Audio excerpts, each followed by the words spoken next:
안녕하세요. 결혼 5년 차 남편입니다. 제가 겪은 일을 말씀드리려니 정말 복잡한 감정이 드네요. 이 이야기는 제 아내와 아내의 아버지에 관한 이야기이고, 동시에 가족이 무엇인지에 대해 깊이 생각해 보게 된 이야기입니다. 긴 글이지만 끝까지 읽어주시면 감사하겠습니다. 제 아내는 어릴 때부터 아버지 없이 장어머니와 단둘이 살았습니다. 처음 아내를 만났을 때부터 그 이야기를 들었어요. 아내가 태어나고 얼마 안 되어서 아버지가 집을 나갔다고 했어요. 정확한 이유는 아내도 모른다고 했고, 장어머니도 그 이야기는 하지 않으셨대요. 그냥 어느 날 사라졌어. 엄마는 나한테 아버지 이야기는 하지 말라고 하셨어. 그래서 나도 궁금해하지 않으려고 노력했지. 아내는 그렇게 말하면서도 어딘가 허전한 표정을 지었어요. 연애할 때부터 아내는 가족 이야기를 할 때마다 그런 표정을 짓곤 했어요. 밝게 웃으면서도 어딘가 구멍이 난 것 같은 그런 느낌이었어요. 장어머니를 처음 만났을 때는 정말 인상이 좋았어요. 50대 후반의 나이에도 불구하고 정말 활기차고 밝으신 분이었어요. 청소 일을 하시면서 아내를 혼자 키우셨다고 하는데 그 고생스러웠을 시간들이 느껴지지 않을 만큼 당당하고 씩씩하셨어요. 우리 딸 잘 부탁한다. 이 아이는 어릴 때부터 속 깊고 마음 따뜻한 아이야. 장어머니는 저를 처음 만나시던 날부터 친아들처럼 대해주셨어요. 아내와 제가 결혼을 결심했을 때도 좋은 사람 만나서 다행이다라고 하시며 진심으로 기뻐해 주셨어요. 결혼 후에는 일주일에 한 번씩은 꼭 장어머니 댁에 들렀어요. 장어머니는 저희가 올 때마다 맛있는 음식을 준비해 주시고 제 이야기도 정말 잘 들어주셨어요. 회사 일이 힘들다고 하면 우리 사위가 고생이 많다고 하시며 걱정해 주시고 몸이 아프다고 하면 직접 죽을 끓여주시기도 하셨어요. 너희 둘이 있으니까 내 인생이 완성된 것 같아. 혼자 딸 키우면서 걱정이 많았는데 이제는 마음이 놓인다. 장어머니는 가끔 그런 말씀을 하셨어요. 그럴 때마다 저는 내가 이 가족을 잘 지켜드려야겠다는 생각이 들었어요. 아내는 장어머니 앞에서는 항상 밝았어요. 어린아이처럼 응석도 부리고 장어머니 손을 잡고 쇼핑도 하고 정말 행복해 보였어요. 하지만 저와 단둘이 있을 때는 가끔 다른 모습을 보였어요. 어느 날 저녁 아내가 술을 조금 마시고 나서 갑자기 울기 시작했어요. 여보, 나는 아버지가 누군지도 몰라. 어떻게 생겼는지, 목소리가 어떤지, 나를 안아준 적이 있는지 아무것도 몰라. 아내는 눈물을 흘리면서 계속 말했어요. 다른 사람들은 어릴 때 아버지와의 추억을 이야기하잖아. 아버지가 업어주었다거나, 아버지가 용돈을 주었다거나, 아버지가 학교에 데리러 왔다거나. 나는 그런 기억이 하나도 없어. 그때 아내의 목소리에는 정말 깊은 외로움이 담겨 있었어요. 저는 아내를 안아주면서 이제는 내가 있잖아. 우리가 새로운 가족을 만들어 가자라고 말했지만 아버지의 빈자리를 제가 완전히 채워줄 수는 없다는 걸 알았어요. 그런 아내를 보면서 저는 더욱 이 가족을 잘 지켜야겠다는 책임감을 느꼈어요. 장어머니와 아내, 그리고 앞으로 태어날 저희 아이들까지 이 작지만 소중한 가족을 제가 책임져야겠다는 마음이었어요. 그렇게 평온하고 행복한 시간이 3년 정도 흘렀어요. 그런데 그 평온함이 어느 날 갑자기 산산조각이 났어요. 그날은 토요일이었어요. 저희는 오랜만에 늦잠을 자고 있었는데 새벽 6시쯤 아내 핸드폰이 울렸어요. 장어머니 근처에 사시는 이웃분이셨어요. 언니가 쓰러졌어. 지금 119가 와 있어. 빨리 병원으로 와. 저희는 급하게 옷을 입고 병원으로 달려갔어요. 차 안에서 아내는 계속 떨고 있었어요. 괜찮을 거야. 괜찮을 거야. 라고 중얼거렸지만 아내 자신도 그 말을 믿지 못하는 것 같았어요. 병원에 도착했을 때 의사 선생님이 저희를 부르셨어요. 그때 의사 선생님의 표정을 보는 순간 저는 최악의 상황을 직감했어요. 심장마비로 돌아가셨습니다. 도착했을 때 이미 그 말을 듣는 순간 아내가 무너졌어요. 글자 그대로 바닥에 주저앉으며 울기 시작했어요. 안 돼, 안 돼. 엄마, 엄마. 아내는 병원 복도 바닥에서 일어나지 못했어요. 저는 아내를 일으켜 세우려고 했지만 아내는 마치 모든 힘이 빠진 것처럼 서지 못했어요. 이제 난 누구한테 기대야 해. 엄마 없으면 난 어떻게 살아. 아내의 그 말을 들으면서 제 마음도 무너졌어요. 아내에게 장어머니는 단순한 어머니가 아니라 세상에서 유일한 가족이었거든요. 아버지도 없는 아내에게 장어머니는 전부였던 거예요. 그날 밤 저는 아내 옆을 지켰어요. 아내는 계속 울었어요. 가끔 잠이 들었다가도 깨어나서 엄마라고 부르면서 또 울었어요. 저는 아내를 안아주고 등을 토닥여주면서 위로하려고 했지만 아내의 깊은 슬픔과 외로움까지는 어떻게 해줄 수 없었어요. 장례식은 정말 조용했어요. 장어머니의 친구 몇 분과 저희 가족, 그리고 몇몇 지인분들만 오셨어요. 아내는 장례식 내내 멍하니 있었어요. 울지도 않고 말도 하지 않고 그냥 허공을 바라보고만 있었어요. 장례를 치르고 나서 아내의 변화가 시작되었어요. 완전히 다른 사람이 된 것 같았어요. 일단 직장에 제대로 나가지 않기 시작했어요. 몸이 아프다는 이유로 결근하는 날이 늘어났어요. 실제로 몸도 많이 안 좋아졌어요. 잠도 제대로 못 자고 밥도 거의 안 먹고 하루 종일 방에만 있었어요. 집안일도 거의 하지 않았어요. 예전에는 정말 꼼꼼하고 깔끔하게 집을 정리했던 아내가 아무것도 하지 않았어요. 설거지, 빨래, 청소, 모든 것을 제가 해야 했어요. 여보, 괜찮아? 조금씩이라도 일상으로 돌아가려고 노력해보자. 제가 그렇게 말하면 아내는 미안해라고만 말했어요. 그리고 또 방으로 들어가서 하루 종일 나오지 않았어요. 저는 아내를 이해하려고 노력했어요. 유일한 가족을 잃은 상황이니까 충분히 슬플 수 있다고 생각했어요. 하지만 시간이 지나도 아내는 나아지지 않았어요. 오히려 더 깊이 빠져드는 것 같았어요. 그러던 어느 날 정말 큰 문제가 터졌어요. 전기요금 고지서가 왔는데 300만 원이 넘게 나온 거예요. 몇 달 동안 밀린 요금이 누적된 거였어요.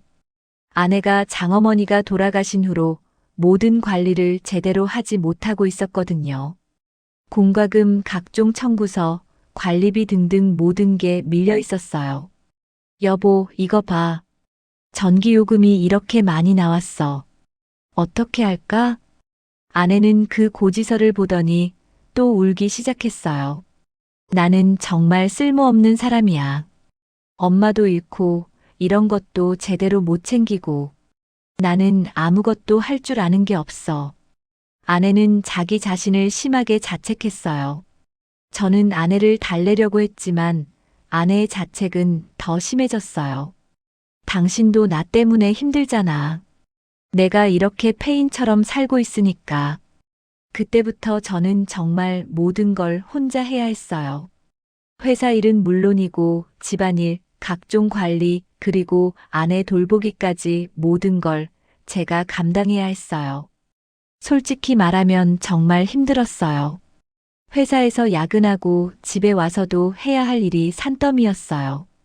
밀린 공과금들을 정리하고 장어머니 관련 서류들을 처리하고 집안 청소하고 아내 밥 챙겨주고 잠잘 시간이 부족했어요. 그러던 중에 제게 큰 사고가 일어났어요. 그날은 평소보다 일찍 출근하는 날이었어요. 중요한 회의가 있어서 새벽 7시에 집을 나섰어요. 평소보다 일찍 나서는 길이라 차도 별로 없고 한적했어요. 신호등에서 정차하고 있는데 갑자기 뒤에서 엄청난 충격이 왔어요. 졸음운전을 하던 트럭이 제 차를 들이받은 거였어요. 정신을 차렸을 때는 병원이었어요. 의사 선생님 말씀으로는 허리와 목에 심한 부상을 입었다고 했어요. 수술까지는 필요 없지만 몇 달 동안 재활 치료를 받아야 한다고 하셨어요. 아내는 병원에 도착하자마자 제 손을 잡고 울었어요. 왜 이런 일까지? 엄마도 없는데 당신까지 잃을까봐 너무 무서워. 그때 아내의 눈빛을 보면서 저는 정말 가슴이 아팠어요. 아내는 이미 너무 많은 것을 잃었는데 이제 저마저 위험한 상황이 된 거잖아요. 병원에서 한 달 정도 입원 치료를 받았어요. 그 기간 동안 아내는 매일 병원에 와서 저를 돌봐줬어요.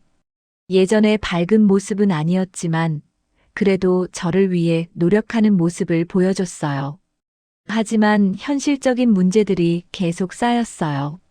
제가 입원해 있는 동안 회사를 제대로 다닐 수 없었고 당연히 수입이 줄어들었어요.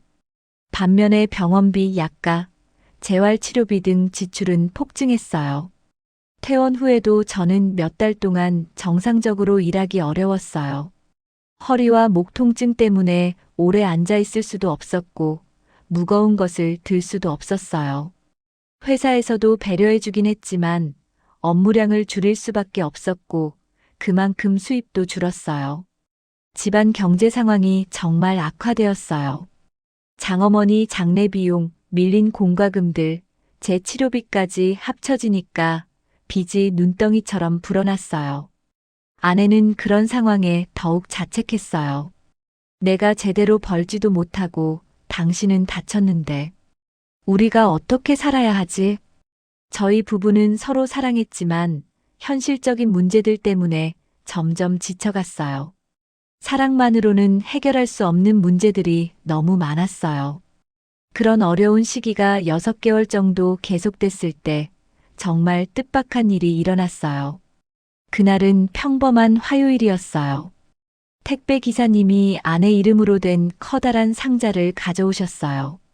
아내는 주문한 게 없다며 의아해했어요. 이거 뭐지? 내가 주문한 게 없는데. 상자를 열어보니 정말 놀라운 것들이 들어있었어요. 큰 봉투 여러 개와 함께 은행 통장, 그리고 편지 한 장이 있었어요. 봉투들을 열어보니 현금이 들어있었어요. 그리고 통장을 확인해 보니 잔액이 5억 원이었어요. 5억 원이요. 아내와 저는 서로를 바라보며 말을 잇지 못했어요. 이게 무슨 일인지 도무지 이해할 수 없었어요. 그때 편지를 읽어봤어요. 편지에는 이렇게 쓰여 있었어요. 사랑하는 딸아, 너의 아버지다.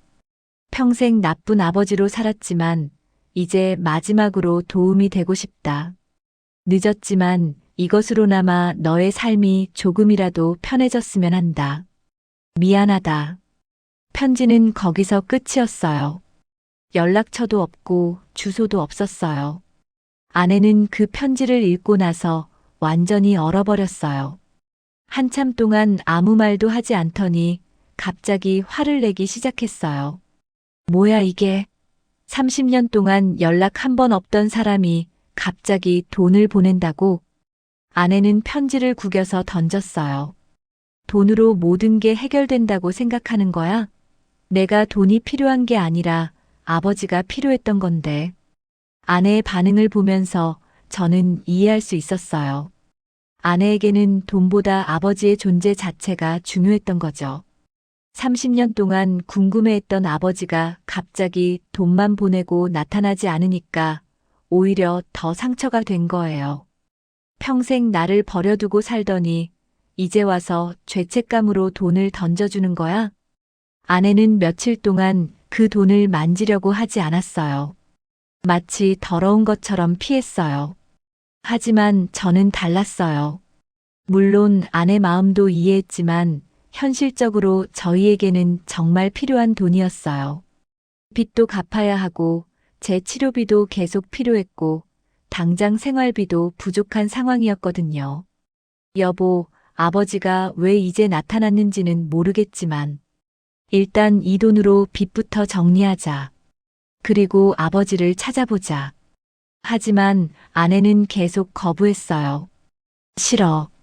나는 그 사람을 만나고 싶지 않아. 왜 이제 와서 나타나는 거야? 저는 아내를 설득하기 시작했어요. 그래도 아버지잖아. 왜 30년 동안 연락이 없었는지, 왜 갑자기 이런 돈을 보냈는지 궁금하지 않아? 적어도 한 번은 만나봐야 하는 거 아닌가? 몇 주 동안 아내를 설득한 끝에 아내가 마침내 아버지를 찾아보겠다고 했어요. 하지만 여전히 기대보다는 분노가 더 큰 상태였어요. 편지에 있던 정보를 가지고 사람을 찾기 시작했어요. 사실 정보가 많지 않아서 쉽지 않았어요.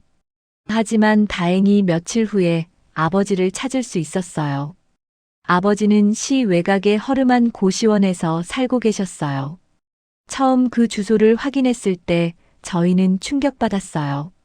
5억이라는 큰 돈을 보낸 사람이 고시원에서 살고 있다니요. 아버지를 만나러 가는 날, 아내는 정말 긴장했어요. 차 안에서 계속 떨고 있었거든요. 정말 만나야 할까? 그냥 돌아갈까? 아내는 몇 번이나 마음을 바꾸려고 했어요.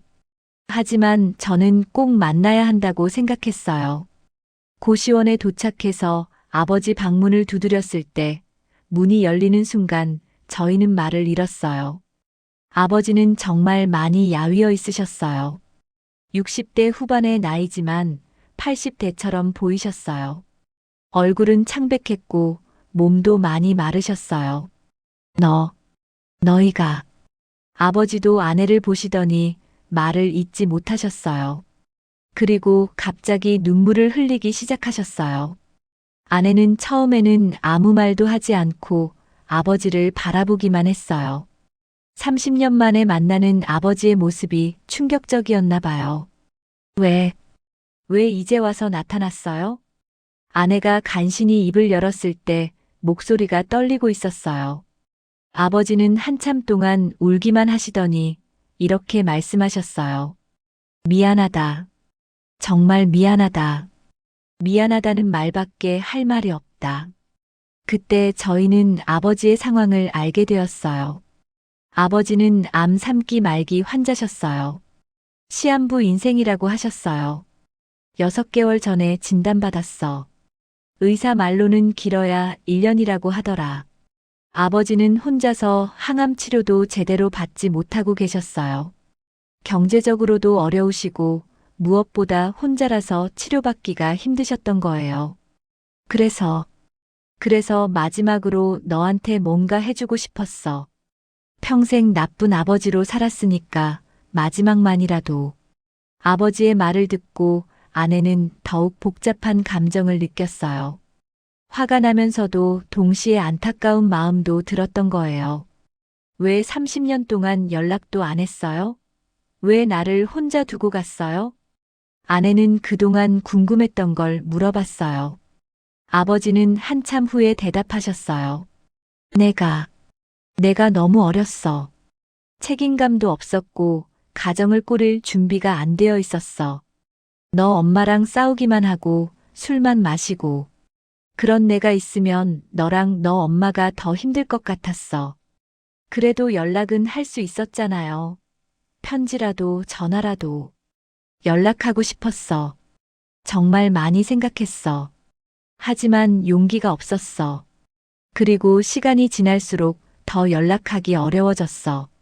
아버지의 설명을 들으면서 저는 이해가 되기도 하고 화가 나기도 했어요. 어렸다는 게 변명이 될 수 있을까요? 하지만 지금 아버지의 상황을 보니까 복잡한 감정이 들었어요. 그날 첫 만남은 그렇게 끝났어요. 아내는 집에 돌아와서도 며칠 동안 말이 없었어요. 어떻게 생각해? 다시 만날까? 제가 물어보니 아내는 한참 고민하더니 이렇게 말했어요. 모르겠어. 30년 동안 궁금했던 아버지가 이런 모습일 줄은 몰랐어. 화도 나고 안타깝기도 하고 저는 아내에게 시간을 주기로 했어요. 너무 재촉하면 안 될 것 같았거든요. 하지만 며칠 후 아내가 먼저 말했어요. 다시 만나러 가자. 그래도 아버지니까. 그리고 아픈 사람이니까. 그래서 저희는 다시 아버지를 찾아뵀어요. 이번에는 병원에 모시고 가서 정확한 진단을 받아보자고 했어요. 병원에서 정밀 검사를 받아보니 상황이 정말 심각했어요. 암이 상당히 진행된 상태였고 제대로 치료를 받지 않으면 몇 달 못 버틸 상황이었어요. 지금이라도 치료를 시작하면 생명을 연장할 수는 있습니다. 하지만 완치는 어려운 상태예요. 의사 선생님의 말을 듣고 아내는 울었어요. 30년 만에 만난 아버지를 몇 달 후에 또 잃을 수도 있다는 생각에 견딜 수 없었던 거예요. 치료받으세요. 제발 치료받으세요. 아내는 아버지에게 간절히 부탁했어요. 아버지는 치료비가 부담된다고 하셨지만 저희가 모든 비용을 부담하겠다고 말씀드렸어요. 그때부터 저희의 새로운 일상이 시작되었어요. 아버지의 치료를 위해 매일 병원을 다녀야 했어요. 처음에는 아내가 아버지를 대하는 게 어색했어요. 뭐라고 불러야 할지도 모르겠고 어떻게 대화해야 할지도 모르겠다고 하더라고요. 아버지라고 부르기도 이상하고 그냥 이름으로 부르기도 이상하고. 하지만 시간이 지나면서 조금씩 자연스러워졌어요. 아버지도 아내를 조심스럽게 대하시면서도 사랑스러운 눈빛으로 바라보셨어요. 항암 치료를 받으시면서 아버지는 많이 힘들어 하셨어요. 구토도 심하고 식욕도 없고 온몸이 아프다고 하셨어요. 아내는 그런 아버지를 정성스럽게 돌봤어요. 이거라도 드셔보세요. 몸에 좋다고 해서 끓여왔어요. 아내는 아버지를 위해 특별한 음식을 만들어 가져가기도 하고 병원에서 밤새 간병하기도 했어요. 저는 그런 아내의 모습을 보면서 정말 대견했어요. 30년 동안 원망했을 수도 있는 아버지를 이렇게 극진히 돌보는 아내가 정말 훌륭하다고 생각했어요. 아버지도 점점 마음을 열기 시작하셨어요. 아내의 어릴 때 이야기를 물어보시기도 하고 미안하다는 말씀을 계속하셨어요. 내가 첫걸음말을 할 때 내가 봤어야 했는데, 내가 학교에 입학할 때도 옆에 있어줬어야 했는데, 미안하다. 아버지는 아내의 인생에서 빠진 모든 순간들을 되돌아보시면서 후회하셨어요. 아내도 점점 아버지에게 마음을 열기 시작했어요. 어릴 때부터 궁금했던 것들을 하나씩 물어보기도 하고 아버지와 함께 시간을 보내는 것을 즐기기 시작했어요. 아버지는 어떤 음식을 좋아하세요? 아버지 어릴 때는 어땠어요? 엄마랑 어떻게 만났어요?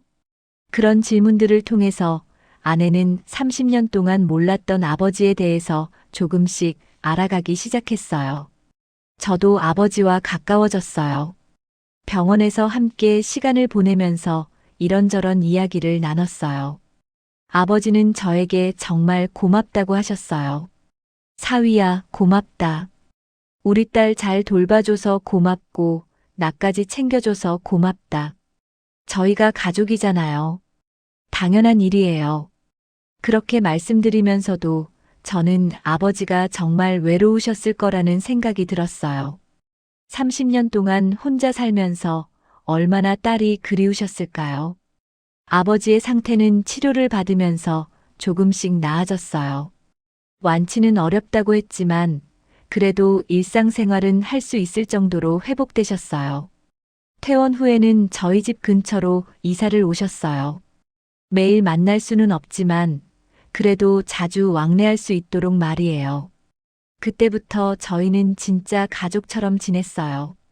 주말이면 함께 식사하고 가끔 여행도 가고 아버지는 아내에게 그동안 못해준 아버지 역할을 하려고 정말 노력하셨어요. 우리 딸 예쁘다. 정말 예쁘게 컸구나. 아버지는 아내를 보실 때마다 그런 말씀을 하셨어요.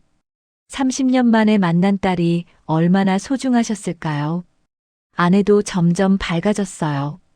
장어머니를 잃고 나서 너무 우울해했던 아내가 아버지를 만나면서 다시 활기를 찾기 시작했어요. 여보, 아버지랑 함께 있으니까 마음이 편해져. 엄마가 없어도 아버지가 있으니까. 아내는 아버지를 통해서 상실감을 조금씩 극복해 나갔어요. 하지만 우리의 행복한 시간은 길지 않았어요. 아버지의 병이 다시 악화되기 시작한 거예요. 항암 치료 효과가 점점 떨어지고 아버지의 몸이 급속히 약해졌어요. 다시 병원에 입원하셔야 했어요. 의사 선생님은 이제 치료보다는 편안하게 보내시는 게 좋겠다고 말씀하셨어요. 시한부라는 뜻이었어요. 아내는 그 말을 듣고 또 무너졌어요.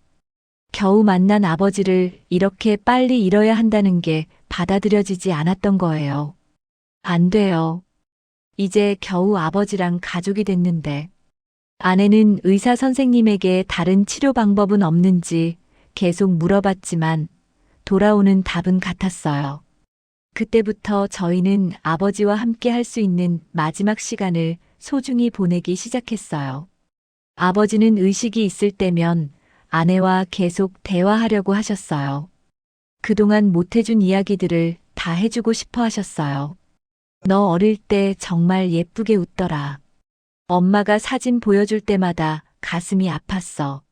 내가 학교에서 상 받았다는 소식 들었을 때 정말 자랑스러웠어.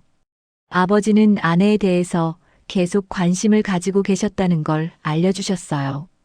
비록 가까이 있지는 못했지만 멀리서라도 아내를 지켜보고 계셨던 거예요. 아내는 그런 이야기들을 들으면서 울었어요. 왜 그때 나타나지 않았어요? 왜 혼자서만 지켜봤어요? 미안하다. 정말 미안하다. 용기가 없었어. 아버지는 계속 미안하다고만 하셨어요. 저는 아버지와 아내를 위해서 뭔가 특별한 걸 해드리고 싶었어요. 그래서 아버지가 좋아하시는 음식들을 챙겨드리고 아내가 어릴 때 찍은 사진들을 가져와서 함께 보기도 했어요. 이건 내가 처음 걸음마할 때 사진이에요. 이건 초등학교 입학식 때. 아내는 아버지에게 자신의 어린 시절 사진들을 하나씩 보여드렸어요. 아버지는 그 사진들을 보시면서 계속 우셨어요. 내가 옆에 있어줬어야 했는데. 그렇게 27일이 지났어요. 아버지와 진짜 가족으로 지낸 시간이 고작 27일이었어요. 27일째 되는 날 새벽 아버지가 조용히 돌아가셨어요. 아내와 제가 병실에서 지키고 있을 때였어요. 아빠, 아빠. 아내는 처음으로 아버지를 아빠라고 불렀어요. 그동안 한 번도 그렇게 부르지 못했는데 아버지가 돌아가시는 순간에 처음으로 그렇게 불렀어요. 아버지는 마지막에 아내의 손을 꽉 잡고 계셨어요. 마치 이제 가도 괜찮다는 듯이 평안한 표정이셨어요. 아내는 아버지의 관 위에 손을 얹고 한참 동안 울었어요. 아빠, 미안해요. 처음에 너무 차갑게 대해서. 그리고 고마워요. 마지막에라도 아빠가 되어줘서. 장례식은 조용히 치렀어요. 아버지의 친구분들이 몇 분 오셨고 저희 가족이 전부였어요. 장례를 마치고 집에 돌아온 후 편지함에 또 한 장의 편지가 와 있었어요. 아버지가 미리 써놓으신 유서였어요. 사랑하는 딸에게 아빠의 마지막 편지다. 27일이라는 짧은 시간이었지만 그 27일이 아빠에게는 인생에서 가장 소중한 시간이었다. 너를 다시 만나서 너와 가족이 되어서 너의 웃는 모습을 볼 수 있어서 정말 행복했다. 30년 동안 못해준 아버지 역할을 27일로 다 할 수는 없겠지만 그래도 마지막에라도 너의 아빠가 될 수 있어서 감사했다. 너는 정말 훌륭한 딸로 자랐다. 아빠가 없어도 이렇게 착하고 예쁘게 자란 너를 보면서 아빠는 정말 자랑스러웠다. 이제 아빠는 가지만 너는 좋은 남편과 함께 행복하게 살아라. 그리고 아빠의 빈자리를 채우려고 노력하지 마라. 그냥 지금처럼 살면 된다. 다시 태어나면 너 곁을 지키는 아버지로 살고 싶다. 사랑한다, 내 딸아. 아빠가 그 편지를 읽고 아내는 끝내 울음을 터뜨렸어요. 아빠, 나도 사랑해요. 비록 27일이었지만 정말 좋은 아빠였어요. 아버지가 보내주신 5억 원은 정말 큰 도움이 되었어요. 모든 빚을 정리하고 장어머니 묘를 더 좋은 곳으로 이전하고 제 치료비도 충분히 쓸 수 있었어요. 그리고 아버지 장례 비용과 치료비도 모두 거기서 나왔어요. 지금 저희는 경제적으로 안정된 상태에서 새로운 시작을 하고 있어요. 얼마 전에 아내가 임신 소식을 알려줬어요. 여보, 우리에게 아기가 생겼어.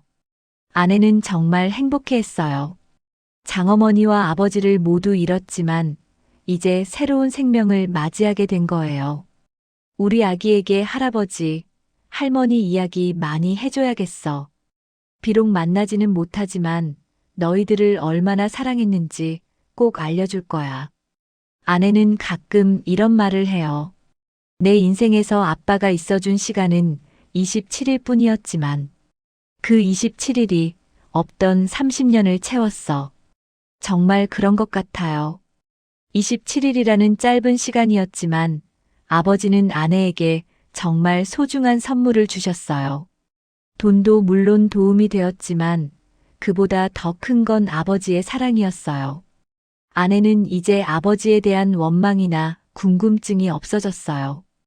비록 30년 늦었지만 아버지가 자신을 사랑했다는 걸 확실히 알게 되었거든요. 저도 이 경험을 통해서 가족이 무엇인지 다시 생각해 보게 되었어요. 가족은 단순히 피가 섞였다고 해서 되는 게 아니라 서로를 이해하고 사랑할 때 비로소 가족이 되는 거라는 걸 깨달았어요. 아버지는 30년 동안 아내 곁에 없었지만 마지막 27일 동안 진짜 아버지가 되셨어요. 그리고 그 27일이 아내에게는 평생의 선물이 되었어요. 지금도 아내는 가끔 아버지 이야기를 해요. 그럴 때마다 아프기보다는 따뜻한 추억으로 말해요. 그걸 보면서 저는 정말 다행이라고 생각해요. 혹시 이 글을 읽으시는 분들 중에서 비슷한 상황에 계신 분이 있다면 늦었다고 생각하지 마세요. 진심 어린 사랑은 시간의 길고 짧음과 상관없이 큰 의미를 가질 수 있어요. 그리고 가족을 소중히 여기세요. 저희는 장어머니를 잃고 나서야 가족의 소중함을 깨달았거든요. 지금 옆에 있는 가족들에게 사랑한다고 더 자주 말해주세요. 긴 글 읽어주셔서 감사합니다.